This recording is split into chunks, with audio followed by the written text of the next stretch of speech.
நேற்று ஏப்ரல் 21 2026 நடந்த ஐபிஎல் போட்டியில் சன்ரைசர்ஸ் ஐதராபாத் SRH மற்றும் டெல்லி கேபிடல்ஸ் DC அணிகள் மோதின. இதில் ஐதராபாத் அணி 47 ரன்கள் வித்தியாசத்தில் அபார வெற்றி பெற்றது. போட்டிச் சுருக்கம். SRH batting. முதலில் ஆடிய சன்ரைசர்ஸ் ஐதராபாத் அணி 20 ஓவர்களில் 2 விக்கெட் இழப்பிற்கு 242 ரன்கள் குவித்தது. அபிஷேக் சர்மா அதிரடியாக விளையாடி 68 பந்துகளில் 135 நட்சத்திரக்குறி ரன்கள் 10 சிக்சர்கள் 10 பவுண்டரிகள் எடுத்து ஆட்டமிழக்காமல் இருந்தார். DC batting. 243 ரன்கள் என்ற இலக்கை நோக்கி ஆடிய டெல்லி அணி 20 ஓவர்களில் 9 விக்கெட் இழப்பிற்கு 195 ரன்கள் மட்டுமே எடுத்து தோல்வியடைந்தது. நிதிஷ் ராணா 57 அதிகபட்ச ரன்கள் எடுத்தார். முக்கிய அம்சங்கள். ஆட்ட நாயகன் சதம் விளாசிய அபிஷேக் சர்மா.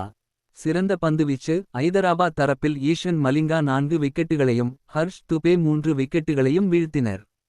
இந்த வெற்றியின் மூலம் சன்ரைசர்ஸ் ஐதராபாத் புள்ளிப்பட்டியலில் 3வது இடத்திற்கு முன்னேறியுள்ளது.